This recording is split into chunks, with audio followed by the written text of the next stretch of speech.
Roy Whitaker had ridden into more towns than he could count and left every single one of them without a single word of regret. But the morning he nearly trampled Matilda Graves beneath the iron-shod hooves of his horse was the morning that streak came to a violent and permanent end. The year was 1874, and the town of Harlan Creek, Texas, sat blistered and dry beneath a September sun that showed no mercy to man nor beast. The main street was little more than packed earth and ambition, flanked on either side by a general store, a saloon called the Dusty Crown, a livery stable that smelled like everything it housed, a sheriff's office with a door that never quite closed right, and a handful of other buildings that gave the impression of a town still deciding whether it wanted to survive. Harlan Creek was the kind of place that people either passed through or got stuck in, and Roy Whitaker had always counted himself firmly in the first category. He rode in fast, the way he always did, because slowing down felt like weakness, and weakness was something Roy Whitaker had trained himself not to tolerate in any form. He was 31 years old, broad through the shoulders, with dark hair that needed cutting and eyes the color of flint, not just in shade but in character, hard and gray and capable of striking sparks when pressed. He wore a leather vest over a collarless shirt the color of dust, and his hat was pulled low against the glare. He had been riding since before sunrise, coming down from the northern territories with a message for the sheriff and a hunger that had gone past painful into something closer to philosophical. He did not see the woman until his horse was nearly on top of her. She had stepped out from between two buildings, not from the boardwalk, but from the narrow gap between the general store and the milliner's shop beside it, carrying a crate of glass jars that blocked her view entirely and apparently blocked her ears to the sound of hooves as well. Roy hauled back hard on the reins, his horse rearing with a sound like a thunderclap, and the woman screamed, not a helpless scream but a fierce one, the kind that contained within it an entire opinion about inconsiderate riders. And she went down, the crate going with her, glass jars scattering across the dirt street like eggs from a broken nest. Roy's horse came down on all fours and danced sideways, snorting.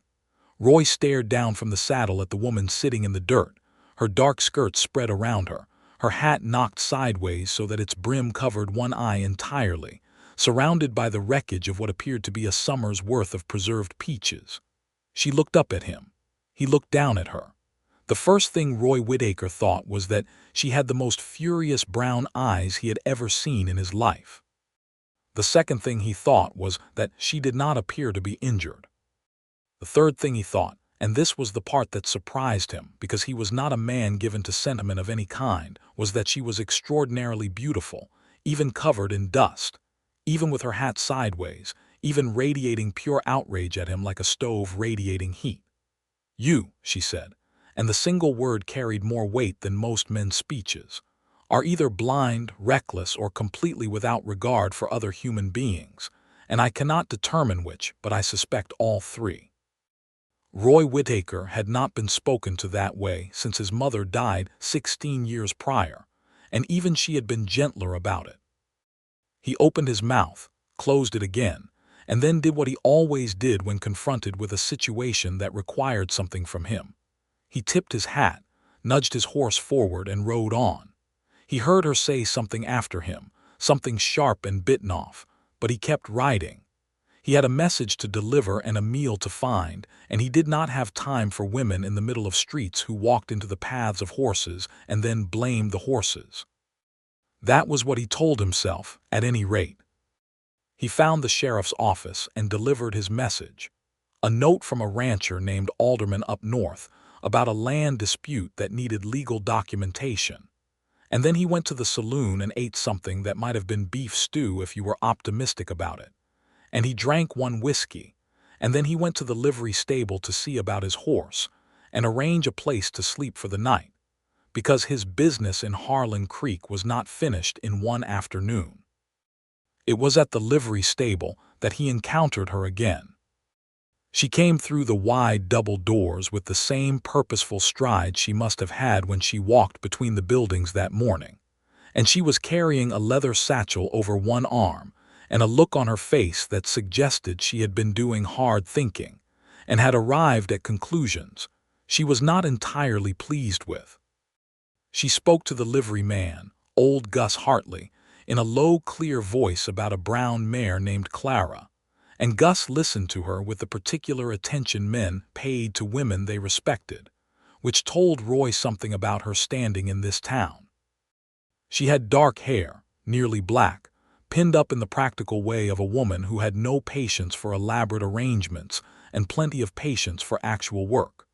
She was perhaps 26 or 27, and there was something in the way she carried herself that suggested she had been tested by life and had come out the other side still standing and still choosing to stand straight. She wore a plain dark blouse and a skirt that had seen better days but had been carefully mended, and her hands, Roy noticed when she gestured to the mare's foreleg, were capable and unornamented. She had not noticed him standing in the shadows near the back stall. Roy watched her talk to old Gus for longer than he should have, and then she turned to leave and saw him, and the warmth that had been in her face while she discussed the horse's leg drained away and was replaced by something considerably cooler. "You," she said again, for the second time that day. "Appears so," Roy said. "You did not stop this morning." "No, ma'am." She studied him the way a woman studies a door that she's not sure she can trust to stay on its hinges. "Are you staying in Harlan Creek?" "Couple of days," Roy said. "Business with the sheriff." "Then I suppose we will see each other again," she said, "since Harlan Creek is not a large town." There was no pleasure in the statement. It was merely an acknowledgement of geography. She turned to leave. "I hope your jars weren't valuable," Roy said, and he did not know why he said it because he was not in the habit of saying things like that, but something about her straight back retreating through the livery doors made the words come out of him before he had examined them. She paused, did not turn around. "They were," she said, and then she walked out into the afternoon light and was gone.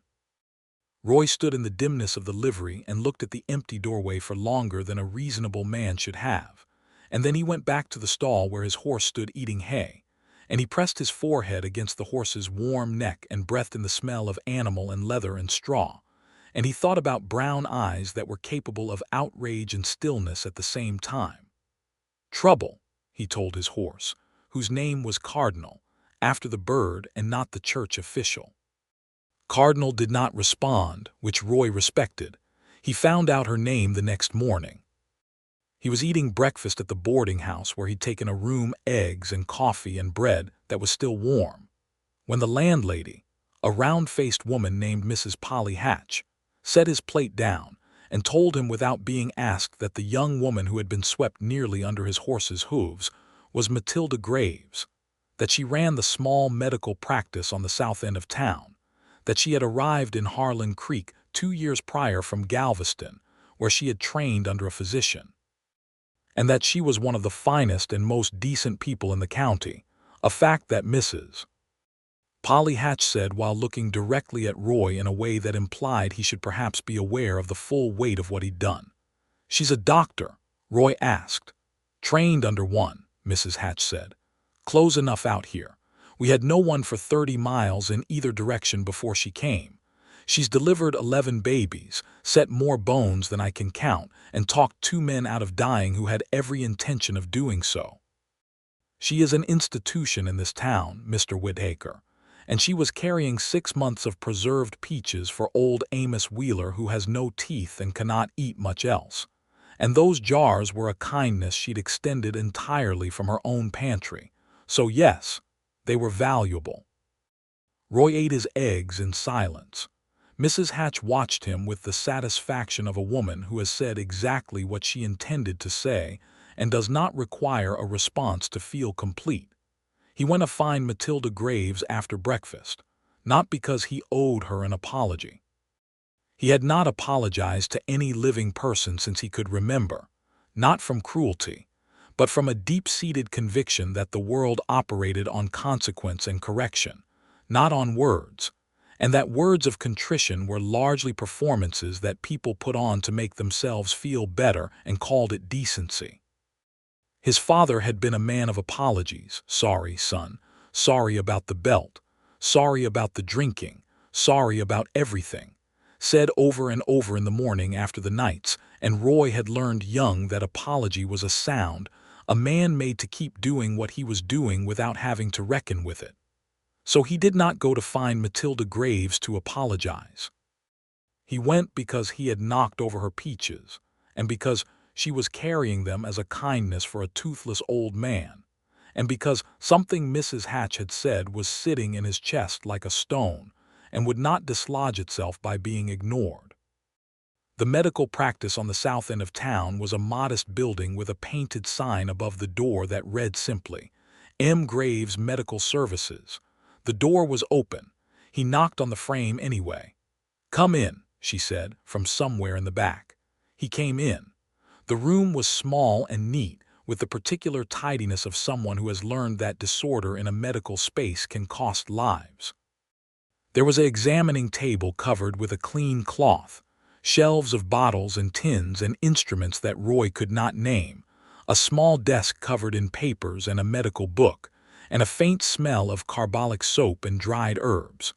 Matilda was at the shelves, making some notation in a logbook.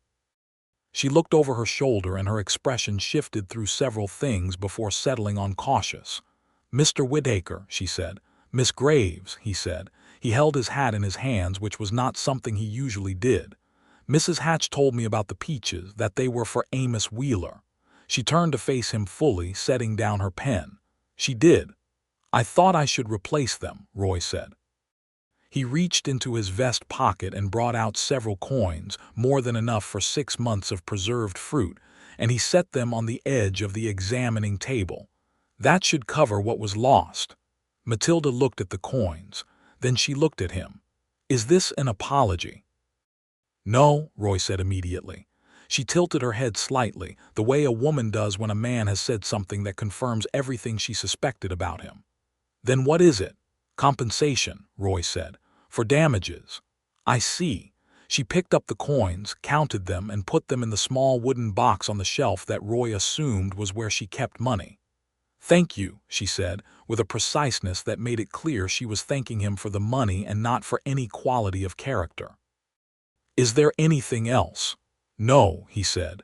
And then, because something was happening in his chest that he could not identify and did not like, "Are you injured? From this morning?" She looked at him again, and this time the calculation in her eyes softened by the smallest fraction. "A bruised hip," she said. "Nothing that requires my own professional attention. Thank you for asking." "All right," Roy said. He put his hat back on. He should leave. He was going to leave. That name above the door, M. Graves. "Yes," she said. "What does the M stand for?" She paused. "Matilda." "That's a good name," Roy said. And then he turned and walked out, and he did not understand why he had asked that, or why it had seemed important, or why the words "that's a good name" had come out of him like he meant them, because he was not a man who said things he did not mean, which meant, apparently, that he meant them.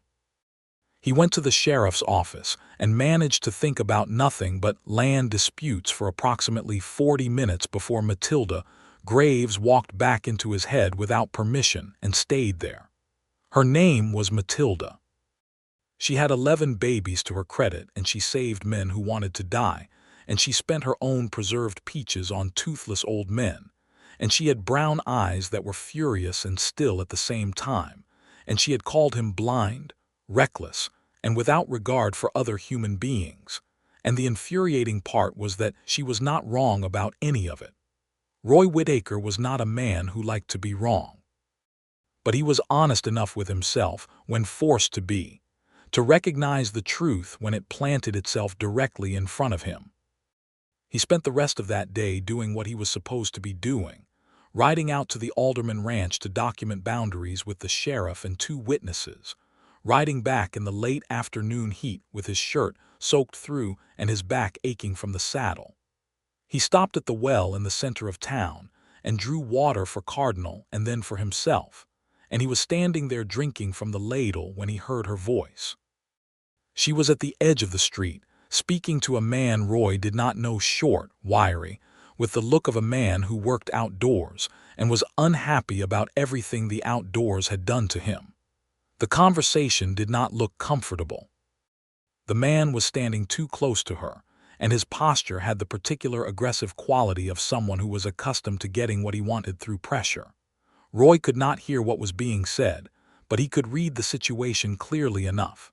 Matilda's posture was rigid and controlled, the posture of a woman who was furious and also aware that showing fury would be used against her. The man said something, and she shook her head, and he took another step toward her. Roy set down the ladle and walked toward them, not quickly, not in a way that was dramatic, but with the steady, purposeful gait of a man who has decided on a direction. "Miss Graves," he said when he was close enough. He ignored the other man entirely and looked only at her. "I was hoping to catch you. Can I walk with you?" She looked at him, and in her eyes he saw the rapid calculation of a woman who understood exactly what he was doing and was deciding whether to accept the help. She decided in less than a second. "Of course," she said, and fell into step beside him with the ease of someone who had been expecting him. The wiry man stared after them with an expression that mixed frustration with the caution of someone who has assessed Roy Whitaker, and found the assessment uncomfortable. They walked half a block in silence before Matilda said, quietly, "That was Denny Marsh. He believes I owe him money for his wife's care when I cannot save every patient who comes to me, and he has taken to making that opinion known physically." "Has he touched you?" "Not yet," she said. "He is still in the threatening stage. The sheriff know about it." "Sheriff Boone is sympathetic," she said, in a tone that conveyed clearly that sympathy was not the same as action. "But Denny Marsh has 3 cousins who work in the county office, and Sheriff Boone is a practical man." Roy looked back over his shoulder. Denny Marsh was still standing there watching them, and Roy held his gaze long enough that Marsh eventually looked away and moved on down the street. "He will not bother you while I am in town," Roy said. Matilda looked at him with an expression that was complicated enough to deserve its own word. "Why would you do that?" It was a fair question, and Roy was not sure he had a fair answer. "Because I am already in your debt," he said finally, "and because I do not like men who stand too close to women." They had reached the door of her practice. She stopped and turned to look at him in the full afternoon light, and Roy had the unsettling experience of being looked at by someone who saw things clearly and did not bother to pretend otherwise. "You gave me compensation," she said. "Not an apology, as you were very clear about, so we are not in debt to each other." "I'm aware," Roy said, "and yet you feel you owe me something." He said nothing. "That is interesting," Matilda said, in a tone that was not quite sarcasm and not quite warmth, something in between that Roy found more unnerving than either. "Good evening, Mr. Whitaker. Good evening, Miss Graves." He watched her go inside. He stood on the street and watched the door close behind her, and he put his hand over the place in his chest where the stone had not dislodged but had instead, somehow, changed its shape. Over the following 3 days, Roy found more reasons to stay in Harlan Creek than he had anticipated. The land dispute with Alderman turned out to be more complicated than a single note had suggested. There was a counterclaim from a neighboring rancher named Fowler, and the documentation needed to be drawn up properly, and Sheriff Boone wanted Roy to stay and witness the signing since Roy had been the one to bring the matter to him. Roy was a man who occasionally carried messages and occasionally brokered agreements, and occasionally did other things that he did not discuss in public, and his reputation for reliability in these matters was his livelihood, so he stayed. He also stayed because of Matilda Graves, but he did not examine that too closely. He saw her each morning at the well, which became something that happened without being arranged. She drew water for her practice early, and he drew water for Cardinal at the same time, and they would exchange a few minutes of conversation that was careful and honest and somehow, despite the care and the honesty, kept edging toward something warmer.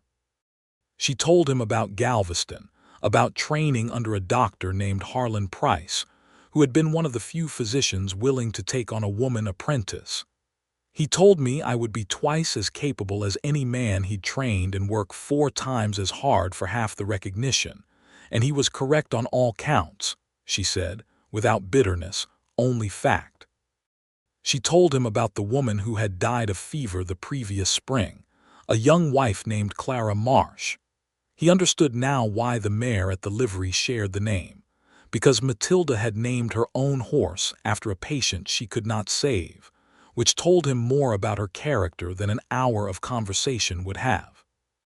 She told him about Harlan Creek, about its particular politics and personalities, and the way it functioned as a small society with all the loyalties and injustices that small societies contained. The injustices were real, and she named them plainly. The Mexican families on the eastern edge of town who were taxed differently than the white families in the center, the Comanche reservation 20 miles north that had been reduced 3 times in 6 years, the way a woman's testimony in any dispute carried approximately half the weight of a man's. "You speak plainly about difficult things," Roy said on the 3rd morning. "Someone ought to," Matilda said. "And I have found that being a woman who delivers your children and sets your bones gives you a certain latitude that most women in my position would not have. I intend to use it." Roy told her less about himself, because he had less that he was prepared to offer. He told her he was from Arkansas, originally, that he had left at 15 after his father died. He did not say how, and had been moving since. He told her he had been a ranch hand, a trail rider, a surveyor's assistant, a man who carried messages between people who could not trust ordinary mail. He told her he had never stayed in one place for more than 3 months. "Is that by choice or by habit?" she asked. He thought about it honestly. "I'm not sure I know the difference," he said. She looked at him steadily. "That might be the most honest thing you have said to me." "I am honest," he said, a little defensively. "You are accurate," she said. "That is not always the same as honest. Accuracy is knowing what happened. Honesty is being willing to look at what it means." Roy had no response to that. He found that he had no response to a great deal of what Matilda Graves said, which was a new experience for him and not an entirely unpleasant one. On the 4th evening, Denny Marsh came back. Roy was in the saloon, not drinking heavily but nursing a single beer, and talking to a man named Cal Reeves who ran the freight operation out of Harlan Creek and knew everyone in 4 counties. It was Cal who noticed Marsh first. He came into the saloon with 2 men Roy did not recognize, the kind of men who traveled with other men, because they required the arithmetic of numbers to feel adequate. Roy watched them settle at the bar. Marsh had not looked at him yet, but there was a quality to Marsh's positioning that suggested awareness of where Roy was in the room.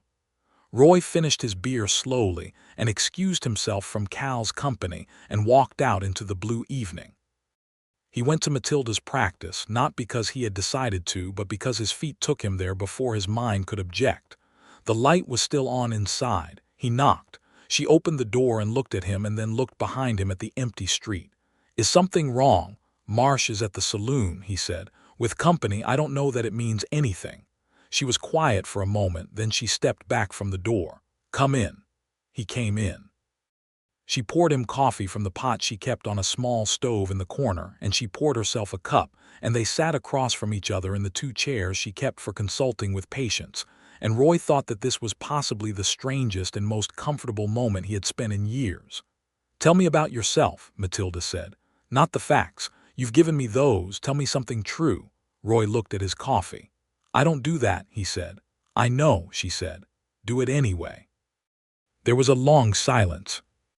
Outside, a night bird was calling somewhere behind the building, and the lamp between them put out a steady, warm light, and Roy felt something in him struggle with itself the way 2 things struggle when they are pulling in opposite directions. "My father was a drunk," he said. "He was also a man who apologized constantly. Every morning new apologies, fresh ones like bread, and nothing ever changed. He'd say sorry and then do the same thing the next night." When he died, I decided I would never apologize for anything because apology didn't mean anything. It was just a sound people made to get comfortable. Matilda listened. She did not fill the silence when he paused. I have done things I am not proud of, Roy said. Not criminal things, but things where someone else paid the price for my decisions, and I told myself it was the nature of the world because that was easier than saying I was wrong. He stopped. He did not know why he had said that. He had never said that to anyone. What kind of things? Matilda asked, and her voice was very careful, the voice she probably used with patients who were in pain and needed to tell her where it hurt. Rode on from places when I should have stayed, Roy said. Knew a man once, a young man, who was headed into a situation that was going to hurt him, and I knew it, and I rode on because staying would have complicated my life, and he got hurt. I told myself I wasn't responsible for other men's choices, but I'd seen what was coming and I hadn't said a word. What happened to him? He survived, Roy said. I heard later that he survived, but that's not the point, is it? No, Matilda said quietly. It isn't. They sat in the lamplight, and Roy felt lighter than he had in years, which made no sense, because he had just said the heaviest things he knew how to say, but that was apparently how it worked. Your father's apologies were performances, Matilda said. That does not mean apology itself is worthless. It means your father was using the form without the substance. There is a difference between saying I am sorry to make yourself feel better and saying I was wrong to acknowledge what is true. That sounds like a physician talking, Roy said. It sounds like someone who has had to think hard about honesty, Matilda said, and she looked at him with those brown eyes that were both furious and still, and Roy thought that he had never in his life wanted to be known by another person, not truly known, but he was beginning to understand that what he had called not wanting was possibly just fear with a different label on it. I nearly knocked you down with my horse, he said. You did nearly knock me down with your horse, she agreed. I rode on. You did. That was wrong, Roy said, and the words came out of him with a difficulty he had not anticipated, not because they were untrue but because they required something from him that he had locked away years ago and could not entirely access. Not the accident, the riding on. Matilda was very still. I should have stopped, Roy said. I should have gotten off my horse and made sure you were all right and then helped you with what you dropped. I didn't. That was wrong. He stopped again. He was breathing harder than made sense for a man sitting still in a chair. I am sorry, Roy Whitaker said. 3 words, and each one cost him something he could not quite name. He had never said them in his adult life to any living person. Not to the young man he had failed to warn, not to any of the people he had ridden on from, not to the towns he had left without looking back. He had told himself apology was weakness and performance and comfort without substance, and all of that was true of his father's apologies, but sitting across from Matilda Graves in the lamplight of her small medical practice, hearing his own voice say the words, he discovered that they were not comfortable at all. They were the opposite of comfort. They took something out of him and put nothing back in, and that was exactly why they were honest. Matilda set down her coffee cup. Her eyes were very bright in the lamplight. Thank you, she said, and her voice was softer than he had heard it. Roy. It was the first time she had used his name. He felt it like the sun coming through a window in a cold room. Denny Marsh, as it turned out, was not looking for trouble that night after all. He and his companions had come to the saloon to drink themselves into a manageable sadness and had succeeded. But the week that followed brought its own complications. Roy's business in Harlan Creek extended again, this time because Fowler, the counterclaimant in the land dispute, had produced a document of questionable legitimacy that needed to be examined by a proper attorney, and the attorney would not arrive from San Antonio for another 10 days. Roy could have left the thing in Sheriff Boone's hands and ridden on. He could have. There was no logical reason for him to stay. He stayed. He and Matilda fell into a rhythm that neither of them named, because naming things made them possible to refuse, and neither of them wanted to refuse this. He helped her carry supplies from the general store when deliveries came in heavy crates of bandaging material and medicinal stock. things she would ordinarily have managed alone. She cooked for him twice, which she made clear was because she cooked for herself anyway and it was no additional trouble, a statement he accepted without argument and without belief. He told her about Arkansas in pieces, the real Arkansas of his childhood, not the edited version. He told her about the farm that had slowly gone under his father's management, about his mother who had been bright and capable, and had spent herself trying to hold the shape of a family around a man who could not hold himself together. He told her that his mother had died of pneumonia when he was 15 in the spring, and that his father had died 2 months later, and that Roy had walked away from the farm the day after the burial and had not looked back. "You have been looking back," Matilda said gently, "for 16 years. You have just been doing it while riding forward." "That's a very neat thing to say," Roy said. "It is also true," she said. "Yes," he said after a pause. "It is." He watched her work sometimes if she permitted it, and the patient didn't mind. He watched her set the broken arm of a 12-year-old boy named Pete Harrington who had fallen from a fence, watched her speak to the boy in a calm, steady voice that gave the child something to hold on to while she did what needed to be done. He watched her visit old Amos Wheeler, delivering fresh peaches she had traded some medical supplies for, and sit with the old man for half an hour just talking, because he was lonely, and she understood that loneliness was also a condition that required treatment. He watched her refuse payment from a Mexican family named Delgado who could not afford her fee, and then watched her walk straight to the county tax office and argue, in a voice that was controlled only by great effort, that the differential tax rate applied to the Delgado property and 3 other properties on the east end of town was not supported by any county law, and she intended to bring the matter before the circuit judge when he came through in November. The man at the tax office was unpleasant and dismissive, and Matilda walked out with her spine straight and her jaw set, and she was shaking slightly when they got back onto the street, not from fear, but from the effort of containing a fury that had nowhere to go. "Come on," Roy said, and he walked her to the bench outside the general store and sat beside her, and after a moment he put his hand over hers where it lay in her lap, and she looked at it, and then she looked at him, and she turned her hand over so that her fingers closed around his. They sat like that for a long time, not talking.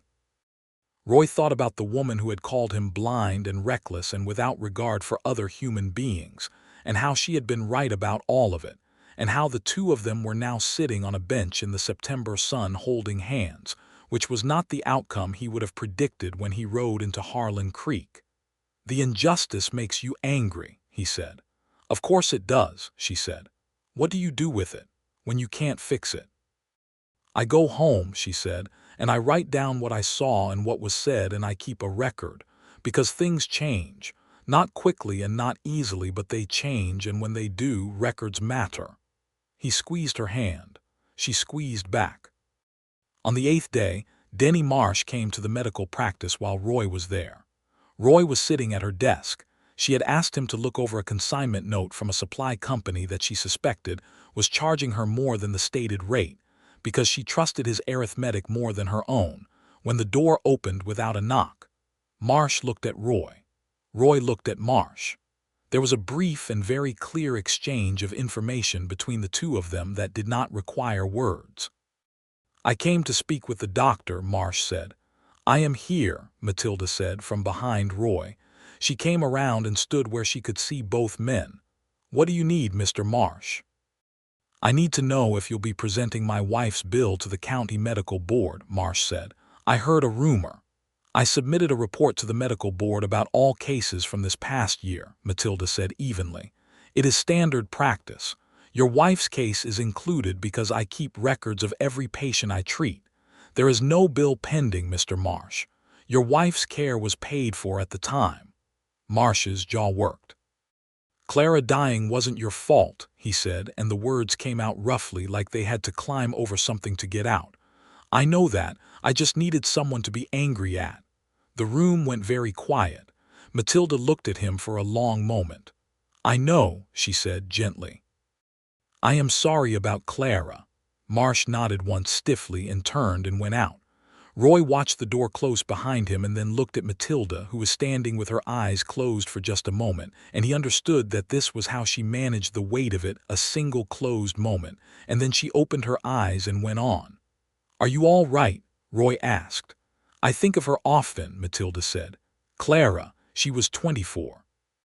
She had a good sense of humor, and she was not afraid of anything except dying before she got to see what her life would be." Roy stood up and crossed the room and did something that surprised both of them.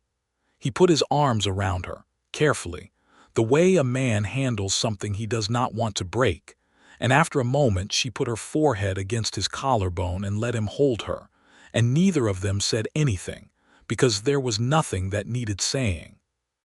He kissed her for the first time 3 days later, on the evening when the attorney arrived from San Antonio and Roy's business in Harlan Creek was officially concluded. They were at the edge of town, near the creek that had given the town its name, a narrow strip of water that in September was modest and quiet, lined with cottonwood trees that had begun to yellow at the tips.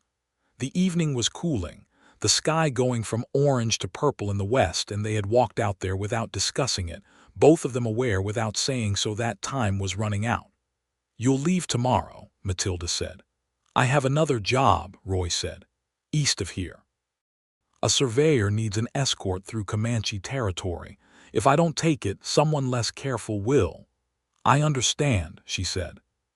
He looked at her in the evening light, and she was so clear and so particular and so entirely herself that it made something ache in him in a way he had no experience handling. "Matilda," he said. She looked up at him. He kissed her, and it was not like anything he had descriptions for. It was serious and honest, and it meant everything he did not yet know how to say. She kissed him back the same way, and when they separated she kept her hand against the front of his vest for a moment, feeling his heartbeat, which was considerably less steady than a man like Roy Whitaker would have preferred. "When will you be back?" she asked. "I don't know," he said honestly. "The job takes as long as it takes." "Then I will be here," she said, "because this is where I live and this is where I am needed, and you will come back or you will not, and I will not spend the interval pretending I don't care which." "I will come back," Roy said. "I hope so," she said, "but I am not going to make it easy on you to say so right now. You'll have to prove it by doing it." He laughed, which surprised him. It was a real laugh, unguarded, the kind he had not produced in a very long time. "That's fair," he said. She smiled at him, and it was the first full smile he had seen from her, and it changed her face in a way he was going to think about for a very long time. He rode out of Harlan Creek the next morning at sunrise. He did not look back, but it was different this time, not the forward riding that was looking backward without knowing it, but something with a different quality. He was riding out towards something he intended to return to, and that changed the character of the going entirely. The job east of Harlan Creek was 30 days. He spent those 30 days crossing difficult country with a surveyor named Elliot Pruitt, who was meticulous and humorless and excellent at his work, and 3 other men who served as escort through the stretch of territory that sat between settled and unsettled land. The Comanche presence in that region had been diminished by treaty enforcement that had done more enforcing than treaty honoring, and Roy was aware of this as he rode through land that had until recently been someone else's home, and the awareness sat in him the way Matilda's words about honesty and accuracy sat in him, not comfortably but honestly. He wrote to her. He was not a man who wrote letters, but he wrote 3 of them, sending them from the small post offices in the settlements they passed through. They were not eloquent letters. They were factual reports of where he was and what he was seeing, interspersed with things he thought she would find interesting. The particular quality of light on the plateau at dawn, the way Elliot Pruitt argued with his compass, as though it was capable of being persuaded. A cottonwood tree he had seen that was so large it would have taken 4 men with linked arms to circle it. She wrote back to 2 of them, and her letters were better than his in every way, dense with detail about the town and the practice and the people she saw. And also, at the end of each one, something precise and personal that he read several times. At the end of the second letter, she wrote, "I have been thinking about what you said about your father's apologies. I think the reason they cost you so much to say is that yours are real. That is a good thing about you, Roy, even if it does not feel like one."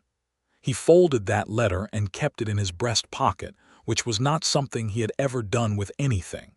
He was back in Harlan Creek on the 1st of November, 38 days after he had left. He rode Cardinal down the main street in the late afternoon, dusty and saddle-sore, and aware that he probably looked worse than he would have preferred to look at a significant moment. He went to the livery first because Cardinal had earned it, and then he went to the general store to buy a paper bag of peppermint sticks, which he had noticed in the general store his first week in town and had also noticed that Matilda sometimes bought them for patients who needed something sweet after something painful. He went to the medical practice. He knocked on the frame of the open door. "Come in," she said, from somewhere in the back. He came in. She came around the corner from the back room, wiping her hands on a cloth, and stopped when she saw him. "You came back," she said. "I said I would," Roy said. She looked at him for a moment, and then she crossed the room and stopped in front of him, and he held out the peppermint sticks, which was not the most romantic gesture a man had ever made, but was the only one he had to offer. And she looked at them and then looked at him and laughed, the same full real laugh that her smile had promised. And she took the peppermint sticks and stood on her toes and kissed him on the cheek, and Roy Whitaker, who had been moving through the world alone for 16 years and had told himself he preferred it, felt something in his chest complete itself like a sentence that had been interrupted mid-word. November in Harlan Creek was cooler, the sky gone from summer's hard blue to something softer and more complicated, and the cottonwood trees in the creek bed had gone entirely gold. Roy took a room at Mrs. Hatch's boarding house again, and Mrs. Hatch greeted him with the satisfaction of a woman whose predictions had proven accurate, and told him that Miss Graves had mentioned his letters on 2 occasions, and then told her to mind her own business, which she had taken as a very good sign. Roy stayed. He did not have an immediate reason, no messages to carry, no boarders to witness, no escort jobs scheduled. He just stayed, and he found that staying required him to invent a daily existence, which was something he had not done in 16 years. He helped at the livery in the mornings, because old Gus Hartley had a bad back and appreciated the assistance, and it kept Roy near Cardinal and near useful work. He helped Cal Reeves with the freight operation in the afternoons when there was cargo coming in, loading and unloading and occasionally driving the wagon when Cal needed a second pair of hands. He ate dinner at the boarding house, and 3 evenings a week he ate dinner with Matilda, either at her practice where she cooked over the small stove, or at the boarding house where Mrs. Hatch cooked for them both and then made elaborate excuses to leave the room. He learned her. This was the only word he had for it. He learned her the way you learn territory, carefully and respectfully, and with the understanding that what you find will be more complex than what you expected. He learned that she was a morning person with the absolute conviction of someone who has never questioned it, and that she had opinions about the ethics of medical treatment that were decades ahead of the current practice, and that she hummed when she was concentrating, a shapeless, quiet hum that she appeared unaware of. He learned that she was lonely in ways she did not complain about, that the particular loneliness of being a capable woman in a small town that respected your capability but kept you at a certain careful distance was something she had made her peace with mostly, but not entirely. He learned that she could be stern without being cold and kind without being soft, and that these were the same qualities at different temperatures. She learned him too, and the experience of being learned by someone who was good at it was the strangest and most frightening and most welcome thing Roy had ever endured. She asked him questions that went past what had happened to what he had thought about what had happened, and she listened to the answers with a quality of attention that made him honest because dishonesty would have felt like a waste of it. In the second week of November, he was helping her replenish her medical supplies from a new delivery when he found, tucked behind the shelves, a worn medical textbook with pages marked with small slips of paper. He looked at one of the marked pages. It was about surgical techniques that were beyond what she had access to in Harlan Creek. "You want to do more than you can hear," he said. She looked up from her unpacking. "I want to be able to do more for the people who are here," she said carefully. "There is a difference. You could go somewhere with a larger hospital." "I could," she said. "I have considered it, but who would be here if I went?" He set the book down. "Is that the only reason you stay?" She looked at him steadily. "It was," she said, "until recently." Roy set down the bottle of carbolic he was holding and went to her, and he took her face in his hands carefully. "The way you handle something that matters," and he kissed her properly. Not the careful, honest kiss of the creek side, but something warmer and more certain. And she kissed him back with the complete lack of reservation of a woman who has thought about something carefully and made up her mind. He asked her to marry him in December, on a cold afternoon, with the first thin snow of the season coming down outside, and the stove in her practice putting out a warmth that made the small room feel like the whole world was no larger than they needed. He had thought about how to do it. He was not a man with poetry, but he was a man with honesty, so he used that. He sat across from her at the desk and he said, "I want to stay here, not because I have nothing else to do, because this is where you are, and I have been moving my whole life, and I did not know until I came back this November that what I was moving toward was a place where I wanted to stop. I love you, Matilda. I would like to marry you if you will have me." Matilda put down her pen. She looked at him for a long time, and he endured it because she deserved to look and he had nothing to hide from it. "I love you too," she said. "And yes." He had bought a ring from the traveling merchant who had come through Harlan Creek the week prior, a simple thing, a band of silver with a small garnet, because Matilda was not a woman for elaborate ornament, but she was a woman who deserved something red. He put it on her finger and she looked at it, and then she looked at him and her eyes were bright. "You chose red," she said. "You have a red dress," he said. "The one you wore to the alderman's supper, it suits you." She laughed. "You noticed that?" "I notice everything about you," he said. "I cannot help it." They were married in January 1875 in the small church on the north side of Harlan Creek with Sheriff Boone and Mrs. Hatch and old Amos Wheeler and Cal Reeves and Gus Hartley and the Delgado family, and approximately 30 other people in attendance, because Matilda Graves was, as Mrs. Hatch had accurately stated, an institution in this town, and her marriage was a community event whether she wanted it to be or not. She wore a dress the color of winter cream, borrowed from Mrs. Hatch, who was close enough in size and had been waiting 15 years for an occasion worth the dress. She wore her dark hair pinned back with a small spray of dried lavender that she had kept from the previous summer's growth near the creek, and she carried no flowers because it was January, and she was practical about such things.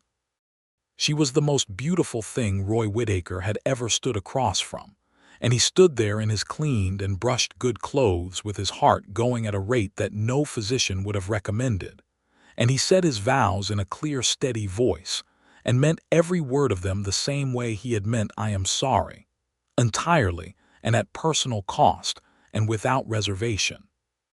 After the ceremony, there was a gathering at the saloon that had been reorganized for the occasion by the owner, a man named Fletcher Parks, who had a sentimental streak beneath his commercial exterior. And there was food, and there was music from a fiddle player named Gideon Cross, who could make even sad songs sound hopeful. And Roy danced with Matilda in a way that confirmed what she already knew, that he was not much of a dancer, that he had told her this, and that he was trying anyway. Which was all she required. Mrs. Hatch cried. Old Amos Wheeler ate 2 plates of food and fell asleep in a corner chair with a smile on his face. Sheriff Boone shook Roy's hand and told him he was a lucky man. Cal Reeves told Matilda she was a brave one. The Delgado family brought a dish that Roy had never eaten before, and which was the best thing he had consumed in his adult life, and he said so with such genuine conviction that the Delgado grandmother patted his cheek. Denny Marsh was there, on the edge of things, quiet and alone, and Roy went to him before the evening ended and offered his hand, and Marsh shook it and said nothing, but something in the handshake acknowledged that they were done with the thing that had been between them. They made their home in Harlan Creek. Roy took over the freight operation from Cal Reeves, who was looking to step back from the physical demands of the work and put Cardinal to lighter use, and found that the work of moving things from one place to another, of being reliably where people needed him to be, was not so different from what he had been doing, except that now he came home at the end of it. He helped Matilda expand the practice. In the spring of 1875, they converted the back room into a proper examination space with better lighting, and Roy built shelves to her specifications and installed a window that she had been wanting since she moved in. She began seeing more patients from the Comanche reservation north of town. They came irregularly at first, with the wariness of people who had learned that most things offered by the surrounding settlement came at a cost. Matilda treated them with the same careful thoroughness she brought to every patient and charged them nothing and made no performance of the charity. And slowly, with the kind of trust that builds only through consistent evidence, they came more regularly. Roy went with her sometimes on the rides north, because the terrain was difficult and because he understood terrain. He met a man at the reservation named Tohono, who served as an intermediary between the Comanche families and the outside settlement, and who spoke English with a precision that suggested he had learned it deliberately and thoughtfully and kept it as a tool. Tohono looked at Roy with dark, steady eyes for a long time during their first meeting and then said, "Your wife is honest." "Yes," Roy said. "It is rarer than people think," Tohono said. "I know," Roy said. Tohono nodded, and something that might have been respect passed between them, not the automatic respect of men sizing each other up, but something quieter and more earned. Roy also helped Matilda take her case about the differential tax rates to the circuit judge when he came through Harlan Creek in November. The judge was a man named Erasmus Cole, ancient and skeptical and formidably precise, and Matilda had prepared her documentation with the thoroughness she brought to everything, every figure correct, every legal citation checked against the county law compendium she had borrowed from the courthouse. The judge reviewed her papers, asked several pointed questions, and 3 weeks later issued a ruling that equalized the tax rates across all properties in the county regardless of the owner's origin. The Delgado grandmother sent them a gift after that ruling came through. It was a piece of embroidery, red and gold, depicting two figures standing side by side, and it hung on the wall of the medical practice for the rest of their lives there. By the summer of 1875, Roy Whitaker had been in Harlan Creek for the better part of a year with no particular plans to leave, and the surprise of this of himself had not entirely worn off. He still woke some mornings with the old restlessness, the pull of the open road that had governed his life for 16 years, and he lay still and let it move through him and waited for it to pass, and it always did, because what it led back to was always here, always Matilda, always the particular life they were making together. He found other ways to be useful in the town. The freight operation was growing steadily, and Roy hired 2 men to help, a young Mexican man from the East End named Marco Delgado, from the family whose taxes Matilda had fought to equalize, who was 19 and eager and good with horses and arithmetic both, and a weathered older man named Sam Pickett who had been doing piecework labor around town for years and needed steadier work. Roy found that running a small business required him to make decisions he had never made and to be accountable to other people in ways he had avoided, and he was not always graceful at it, and sometimes Marco or Sam caught the rough edge of a judgment call that had not come out right, and Roy had to come back around and say so. He did not find apologies easy. They never became easy. But he found them honest, and honesty was the thing he had decided to build a life on, the same way you build a foundation with the material that will hold rather than the material that looks fine and cracks when the weight comes.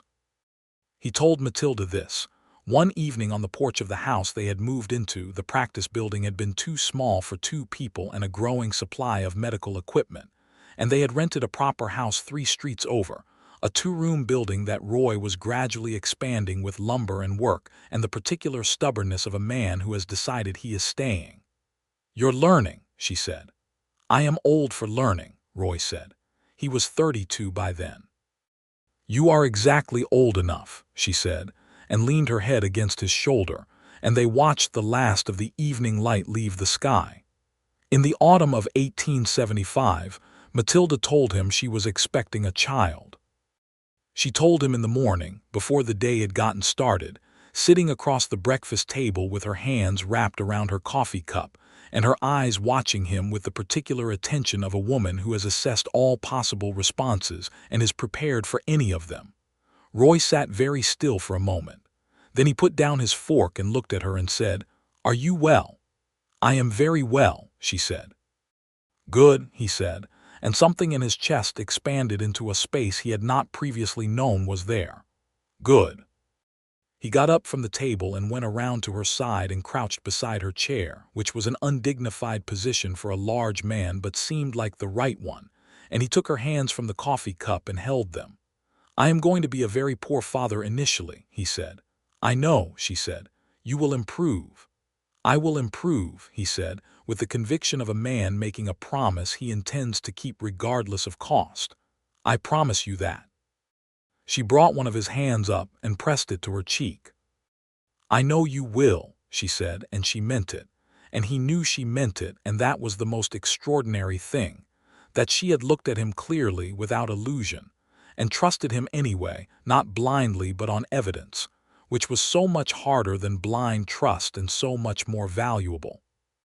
Their son was born in the late spring of 1876, in the medical practice, delivered by Matilda herself, practically speaking, with the assistance of a neighboring woman named Helen Birch who had midwife experience and who kept Roy firmly in the front room, which was probably for the best, because Roy paced the front room for 4 hours in a state of barely contained alarm that he would have been mortified for Matilda to see.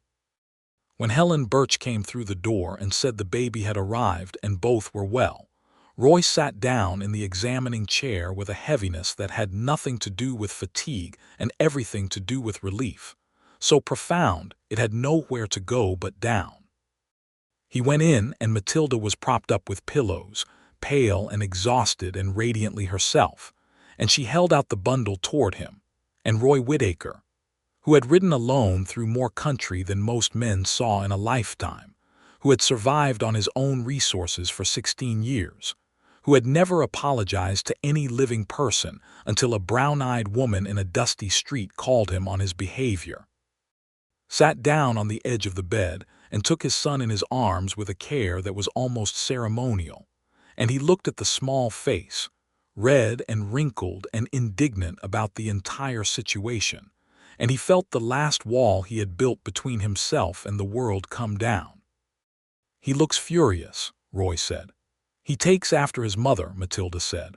Roy laughed and looked at her over the baby's head, and his eyes were bright in a way he would have denied if pressed and would not have been able to stop if he tried.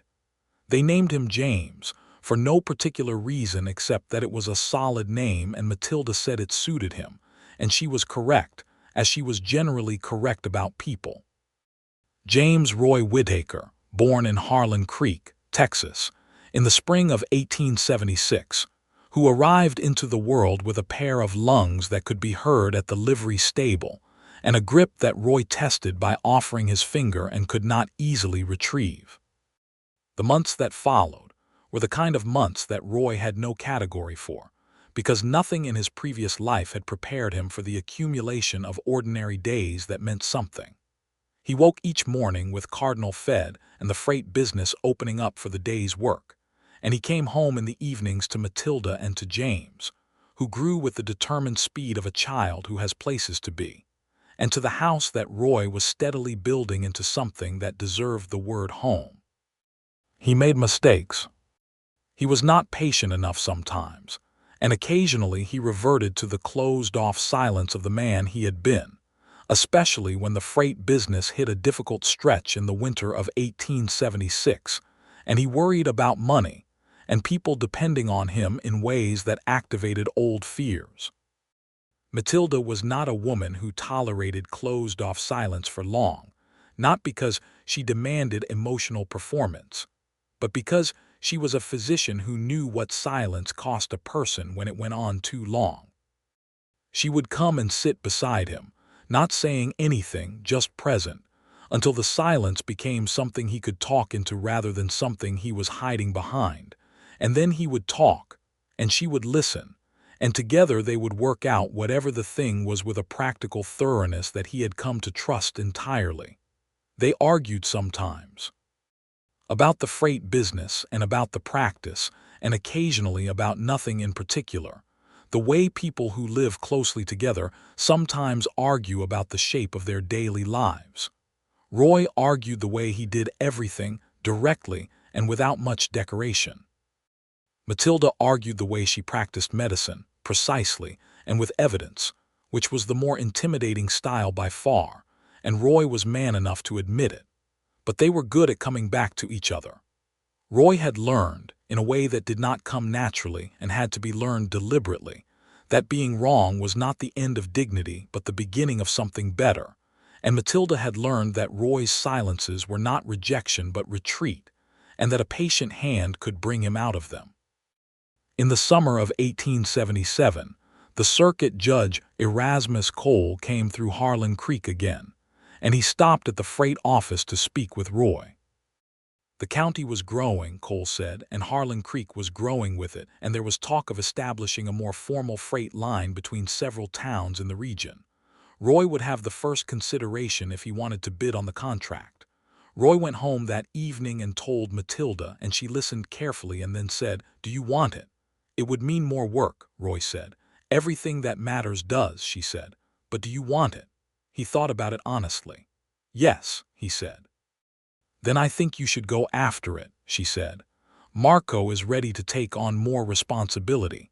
Sam Pickett is as reliable as the sunrise, and you have built something worth building bigger." He bid on the contract and received it. The Whitaker Freight Company, which was what Marco insisted on calling it, and Roy protested and was overruled by everyone. Expanded over the following year to cover 4 towns, with 2 wagons and 4 drivers, and a small office in Harlan Creek that Roy managed, and that occasionally also served as an informal gathering place for the various people in town who needed somewhere to sit and talk through their problems. He had not anticipated becoming someone that people came to with their problems, but it appeared to be happening regardless of his anticipation.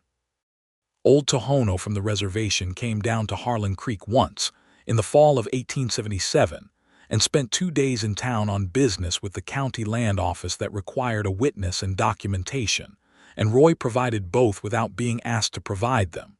When the business was concluded, Tohono stood outside the county office and looked at Roy with those dark, steady eyes and said, "You are different from when your wife first brought you north." "She has had considerable influence," Roy said. "Good," Tohono said. He offered his hand and Roy shook it. "That is how it should work." Roy thought about that on the ride home, how it should work. 2 people, each honestly themselves, making each other better through the friction and warmth of actual proximity. He had thought, for 16 years, that being alone was the cleaner arrangement, that needing no one and being needed by no one was a kind of freedom. He understood now that it was the opposite, that it was a narrowing, a slow reduction of what a person could be, because what you could be was partly a function of what was required of you.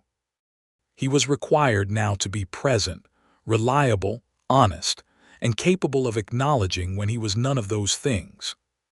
He was required to be a husband and a father and a business owner and a member of a community, and every one of those requirements had expanded him in ways that he could feel in his daily life like a man feels muscles he has been building, not comfortable exactly, but strong.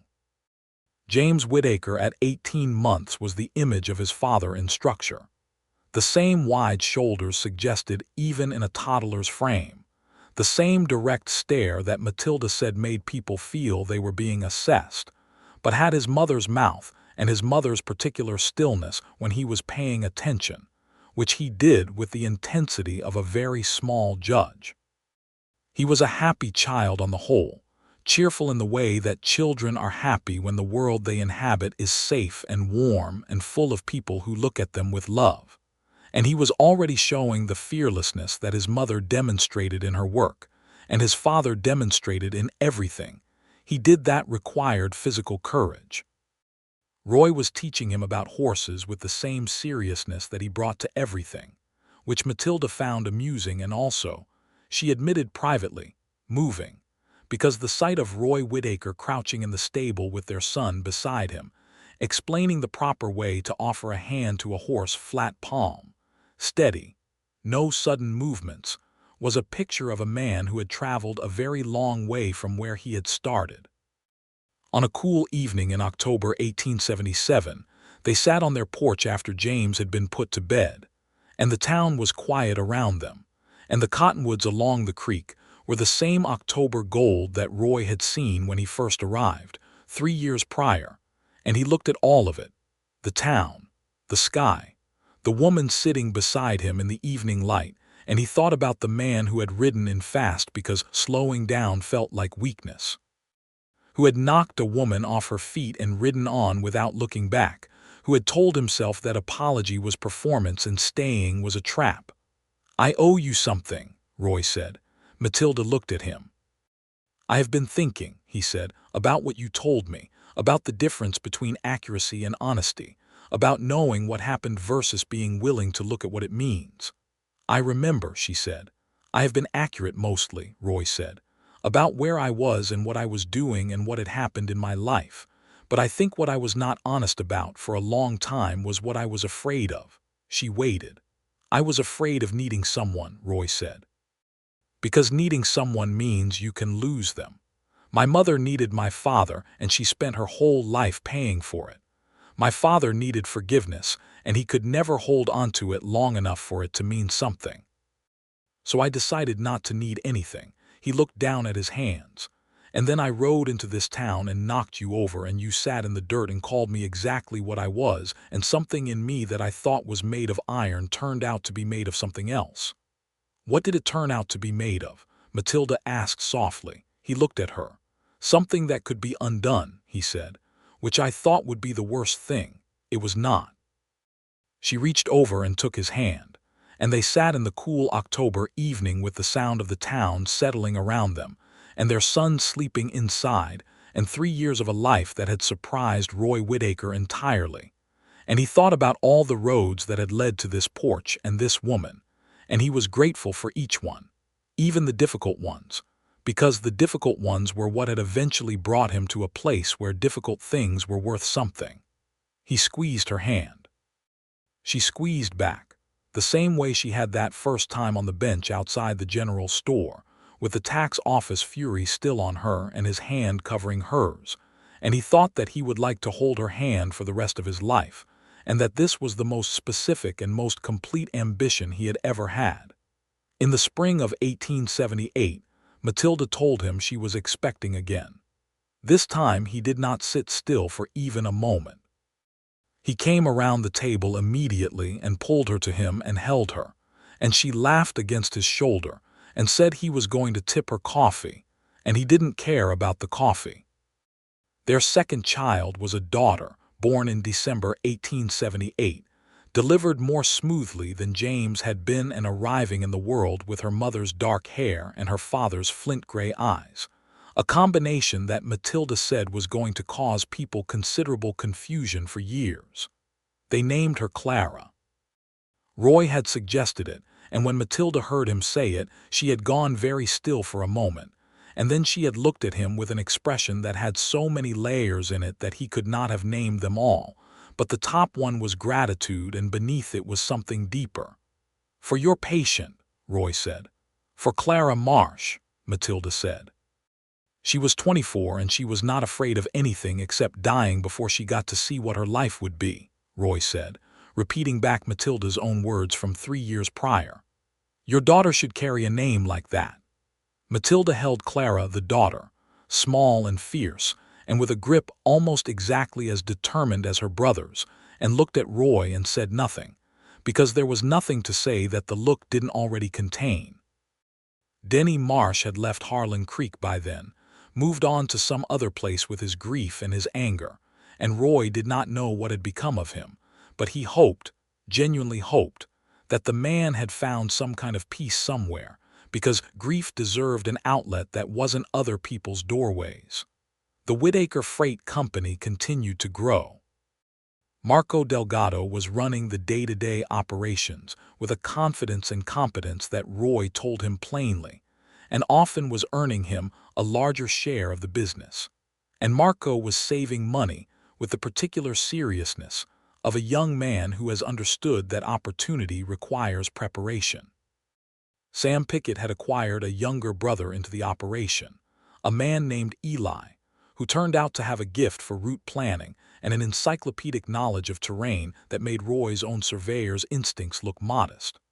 Harlan Creek had grown by 1879 new families, a new school building, a second church, and a newspaper that came out 3 times a week, and which covered, among other things, medical matters in a column written occasionally by Matilda under her full professional name. Roy read every column. He was not a man who had ever thought much about what he read, but he read her words with the attention she had taught him to bring to difficult things, and he found that she was saying things that were true and important, and that the people reading them in Harlan Creek and the surrounding settlements were, slowly, being changed by her thinking. The way stone is changed by water, not all at once, but measurably over time.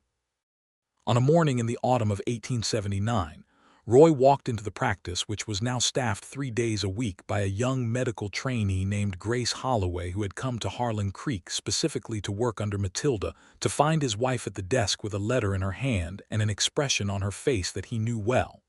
"What is it?" he said. She looked up. "There is a hospital in San Antonio," she said. "A proper hospital. They have a surgical program. They are looking for a senior physician to supervise and train." Roy sat down in the chair across the desk, the same chair he had sat in years ago when he set the coins on the table and told her it was not an apology but compensation. He looked at her. "Tell me," he said. She told him about the letter from a physician named Dr. Adler, who had known Dr. Harlan Price in Galveston, who had heard of Matilda's work, who was building something in San Antonio that needed her particular combination of capability and experience. "It is everything I trained for," Matilda said carefully. "The ability to treat things I cannot treat here, to train people the way Dr. Price trained me." "And Harlan Creek," Roy said. "Grace Holloway is ready," Matilda said. "She is good. She came here because she wanted to learn from me, and she has. She could carry the practice." Roy looked at the desk, at the embroidery in red and gold on the wall, at the shelves he had built to her specifications. He thought about Cardinal and the freight office and Marco and Sam and Eli, and the contract, and the Delgado family in Tohono, and the reservation patients who came down the North Road, and old Amos Wheeler, who was still alive and still toothless and still eating preserved peaches, 90 years old and apparently unkillable. He thought about what Matilda had said to him once, that she could go somewhere with a larger hospital, but then who would be here if she left? "Who would be here?" Roy said. Matilda looked at him. "Grace Holloway would be here. Is that enough?" "It is enough," Matilda said quietly. "She is ready. I have made sure of it." Roy breathed out. "Then we go," he said. She blinked. I have built a freight business once," Roy said. "I can build it somewhere else if the work holds. Marco can run the Harlan Creek operation. He's been running it anyway, mostly." He looked at her steadily. "Did you think I would let you go alone?" "I didn't know what you would think," she said honestly. "I would think," Roy said, "that you trained for 15 years to do something that was hard and necessary, and that you are one of the finest people I know, and that wherever you go to do that thing is where I will be, because that is what I signed on for when I said those vows, and I meant them in exactly the way you taught me to mean things, which is without reservation and with full knowledge of what I was committing to." Matilda put down the letter. She stood up and came around the desk, and Roy stood and she put her arms around him, and he held her the way he had held her the first time, carefully, like something that mattered, and then tighter, because he had learned since then that careful and held were not opposites. "Thank you," she said against his shoulder. "You thanked me once before," he said, "and I asked you what the M stood for." She laughed, feeling his chest move with it. "And you said it was a good name." "It is a good name," Roy said. "I stand by it." They left Harlan Creek in January 1880, 5 years almost to the month after they had married in the little church on the north side of town. The leaving was not the clean break that Roy's old leavings had been. It was full of people who came to say goodbye, who brought food and embraces, and who told Matilda things she had done for them that she had forgotten and they had not. Grace Holloway stood outside the practice, her practice now, though she kept the sign, M. Graves Medical Services, because she said it had a reputation worth keeping, and watched them load the wagon with a mixture of gratitude and determination that Roy found reassuring. Marco Delgado shook Roy's hand and looked at him with steady dark eyes. "I've got it," Marco said. "I know you do," Roy said. "Send me the numbers every month." "Every month," Marco said.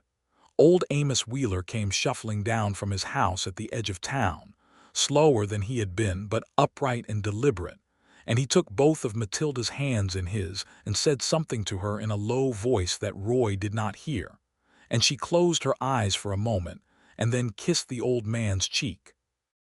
They drove out on the San Antonio road with James, 4 years old and enormously interested in everything, standing in the wagon bed behind them and watching Harlan Creek recede, and Clara bundled in Matilda's arms, 14 months old and sleeping through the departure with the serenity of someone who has not yet learned that leaving places is supposed to be melancholy. Roy drove with one hand, the other resting on his knee, and Matilda sat beside him in the cold January morning air, and the road stretched out ahead toward San Antonio, and he thought about the man who had ridden into Harlan Creek 5 years ago fast, because slowing down felt like weakness, and the man driving this wagon, and they were the same man and they were entirely different men, and both of those things were true, and neither of them was simple. "What are you thinking?" Matilda asked. "About riding in fast," Roy said. She looked at him, a half-smile coming to her face. "That first day. You called me blind, reckless, and without regard for other human beings," Roy said. "You were," she said. "I was," he agreed. "I am glad you said so. I am glad you came back to tell me the jars were valuable," she said. "You didn't have to do that." "I know," Roy said, "but I was already in your debt and I knew it even if I wouldn't have called it that at the time." She leaned her head against his shoulder carefully so as not to disturb Clara. "Roy, yes, I love you." He put his arm around her. "I know," he said. "I know you do." And then, because he was no longer a man who let the most important things go unsaid, "I love you, Matilda, more than I have the words to make accurate, but I am working on it." She laughed softly, so as not to wake the baby. James turned around from his watching and looked at them with his mother's stillness and his father's gray eyes and asked where they were going. And Roy told him San Antonio. And James turned back around and absorbed this information with the seriousness of a 4-year-old who is adding it to his understanding of how the world works. San Antonio in 1880 was a city by the standards of what Roy and Matilda had come from: wide streets, a proper market, a courthouse, and the hospital on its north side that Dr. Adler had been building for 3 years. Roy found a house on a quiet street 6 blocks from the hospital, a proper house with 3 rooms and a yard where the children could run, and he set about the business of making it livable with the same practical thoroughness that had built the Harlan Creek house into something worth coming home to. Dr. Adler was a compact man in his 50s with round spectacles and a directness that Roy appreciated and Matilda trusted. He shook Matilda's hand on the first day the way a man shakes hands with a colleague, and Roy noted this and noted the quality of it, because not all men in the medical profession in 1880 were capable of it.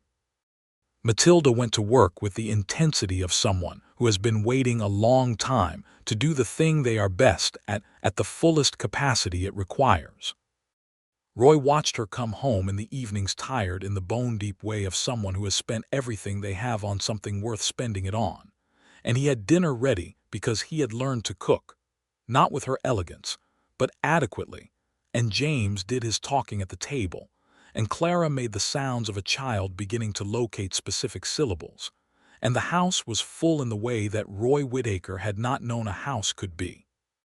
And he was grateful for it every night when he lay in the dark and listened to his wife breathe beside him. He established the San Antonio branch of the Whitaker Freight Company. He took on 2 local drivers, learned the new terrain and the new routes, and began the steady process of building the reputation that made the business work showing up, being reliable, being honest when something went wrong, and fixing what could be fixed. The freight business in San Antonio had more competition than in Harlan Creek, which required more of Roy's attention and more of his hard-won capacity for strategic thinking. And he found that he was good at it in the way that people are good at things that have required them to become someone they were not initially. Marco Delgado sent the numbers every month, as promised, and they were good numbers, growing steadily, and Roy sent back comments and occasionally suggestions. But mostly he sent back his trust, which was the most valuable thing he had to offer. In the spring of 1882, Matilda performed her first surgical procedure at the San Antonio Hospital, an emergency requiring a skill she had studied from books and watched Dr. Adler demonstrate, and had been preparing to execute for years. The patient survived, and Dr. Adler told her afterward in the direct way she valued, "You have been doing this in your head for years. Now you have done it with your hands. We will make a surgeon of you yet, Doctor." Whitaker. She told Roy about it that evening, and her hands were still slightly unsteady from the concentrated effort of the day, and her voice had the quiet wonder of someone who has discovered that the preparation was equal to the moment it prepared for. Roy listened to all of it and then said, "You knew you could do it." "Knowing and doing are different things," she said. "Yes," he said, "but you know the difference better than most people. That's what makes you who you are." She looked at him across the dinner table. James, 6 years old now, was earnestly eating without paying them attention. Clara, 3, was feeding small pieces of bread to the dog they had acquired in San Antonio, a brown hound of no particular breeding and considerable affection named Brownie, which was James's name for him and which had stuck despite Roy's mild protest. "We have come a very long way," Matilda said. "Yes," Roy said. "From a woman in the dirt in a street in Harlan Creek," she said, smiling. "Surrounded by peaches," Roy said. "Surrounded by peaches," she agreed. "And a man on a horse who was not going to apologize for anything." Roy looked at her steadily, the way he had looked at her across the examining table when he said "I am sorry" for the first time in his adult life, and felt the words take something out of him and put nothing back but honesty. "I am still glad I did," he said, "in the end." "I know you are," she said. "I am glad you did too." "You were the first person I felt I owed it to," Roy said, "and I did not understand that at the time. I just knew there was something in that room that required something from me I hadn't given anyone." "What did you understand by the end?" she asked. He thought about it. "That owing someone something true is not a diminishment," he said. "That it is the only currency that actually spends." She reached across the table and put her hand over his, and James looked up from his dinner and looked at his parents' hands, and then went back to his food with the equanimity of a child for whom the sight of his parents touching is as ordinary and as essential as weather. The years in San Antonio were good years, full of the ordinary, extraordinary substance of a life lived honestly and well. Matilda advanced in her surgical training and became, by 1884, one of a very small number of women performing surgical procedures in Texas, a fact that the newspaper covered in a way that was half admiring and half incredulous, and which Matilda noted with the satisfaction of someone who has been patient for a very long time. Roy built the freight company into something that, by 1885, had offices in 3 Texas cities, and employed 12 people, including Marco Delgado, who had moved to San Antonio to manage the central operations with a title and a salary that reflected what he actually contributed. Sam Pickett's brother Eli had become the route manager and was worth more to the operation than Roy could have predicted when he hired him as a young man in Harlan Creek. They went back to Harlan Creek every year, for Christmas or for the summer, because it was where they had started, and because the people there were woven into their lives in ways that distance did not unweave. Grace Holloway had grown the medical practice into a full partnership with a second physician, a man named Dr. Ruiz, who had trained in Mexico City and whose skills were considerable, and whose presence on the east side of town was, as Grace said, overdue by about 30 years. Old Amos Wheeler finally died in 1883, at 92, in his own bed, having eaten preserved peaches for breakfast. Matilda wept when she heard, quietly, in the way she cried privately and completely, and then she was done. Sheriff Boone retired in 1884 and was replaced by Marco's older brother, Victor Delgado, which was, as Roy said to Matilda, a result that had taken longer than it should have but had arrived. In the early summer of 1886, Roy and Matilda sat on the porch of the San Antonio house in the long evening light, and James, 10 years old, was in the yard attempting to teach Clara, 7, how to throw a lasso, with the patient pedagogy of an older child who takes the teaching of younger ones seriously, and Brownie the dog was running between them in a state of enormous enthusiasm, and the sound of their children and their dog was the best sound in the world. "I think we should go back," Roy said. Matilda looked at him. "Not for good if you don't want to," he said. "But Dr. Adler is talking about retirement, and Grace Holloway wrote last month about a new building for the practice. James keeps asking when we're going home, and he means Harlan Creek." Matilda was quiet for a long moment.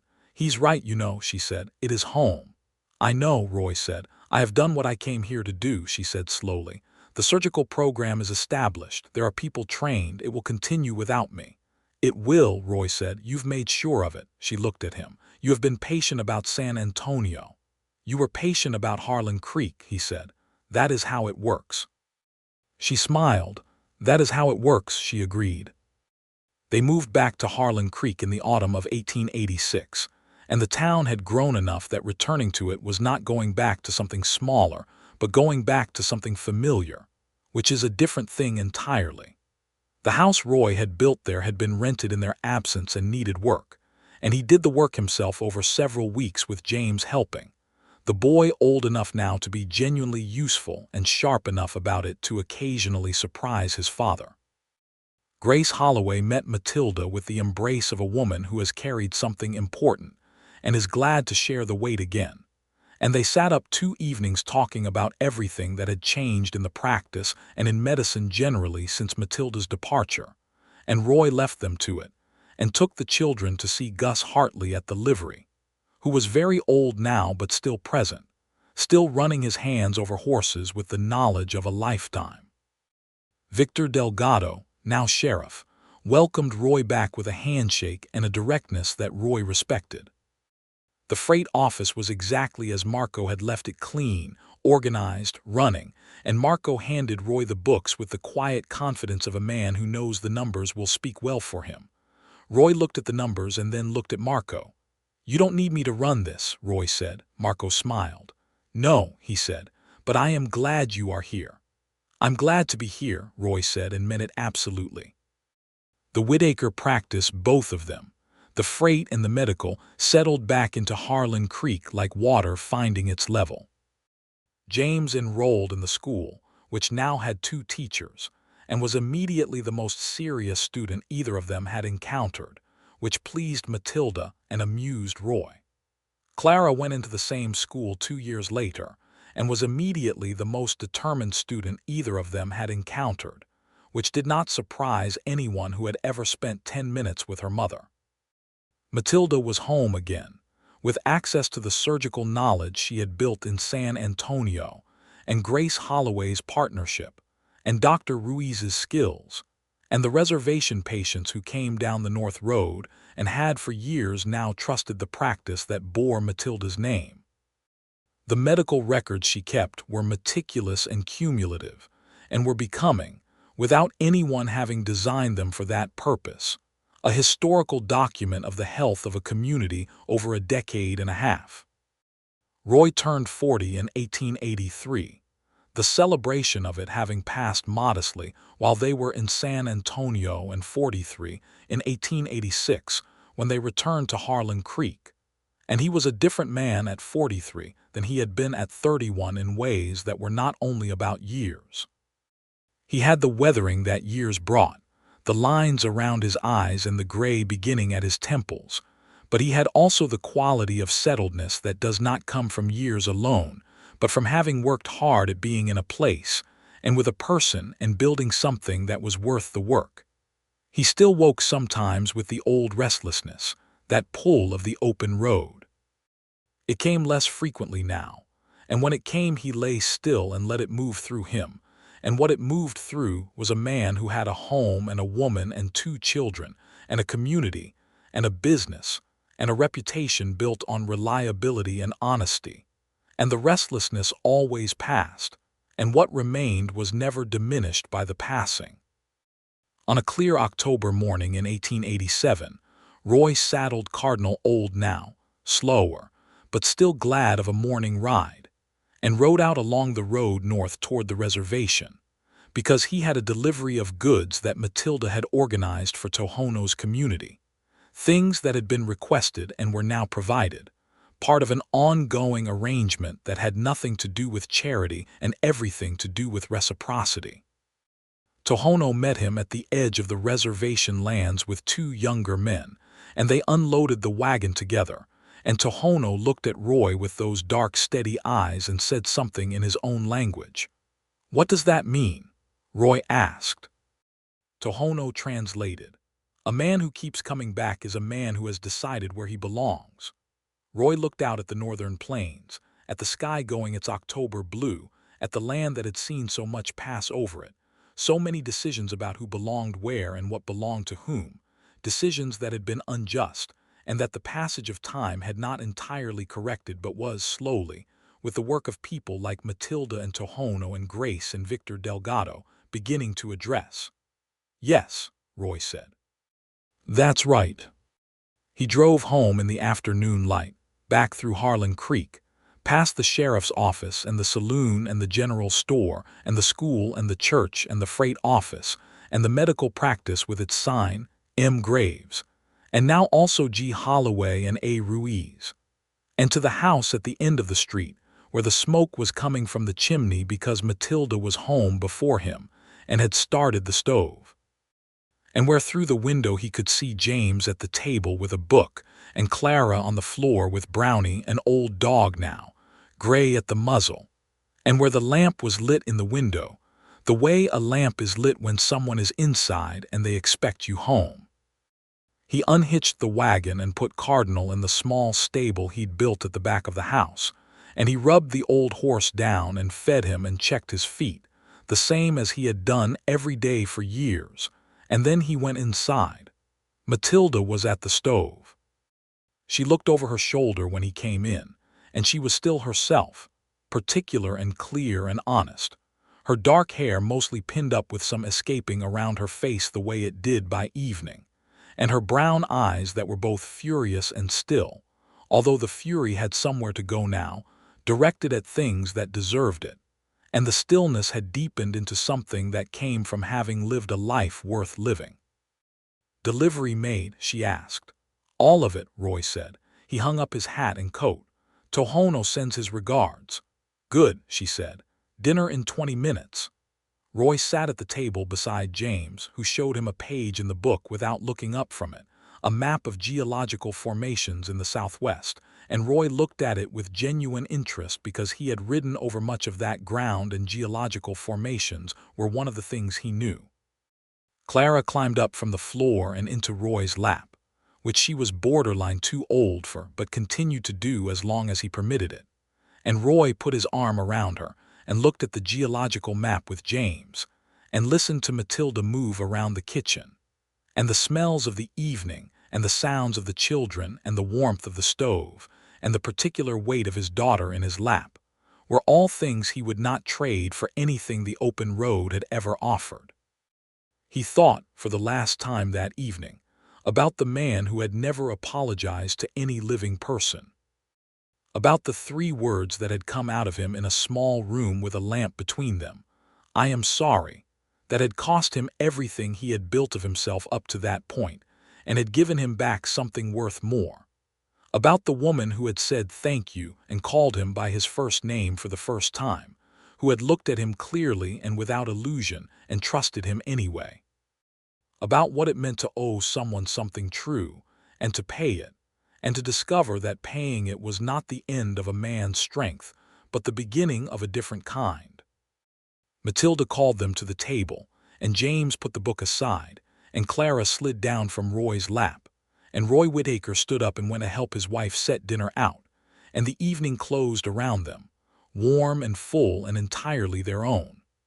Outside, Harlan Creek went about its October night, the lamplit windows of the houses putting their light out into the dark street, the creek muttering to itself in its bed of stones, the cottonwoods standing bare and silver in the rising moon. Somewhere on the North Road, a rider moved through the dark toward town, new to the place and not knowing yet whether they would pass through or get stuck, whether the town would be a stopping point or a destination. Roy Whitaker did not know that rider's story, and it was not his to know. His story was here in this house, at this table with this family, and it was exactly what he had earned, every difficult and honest word of it.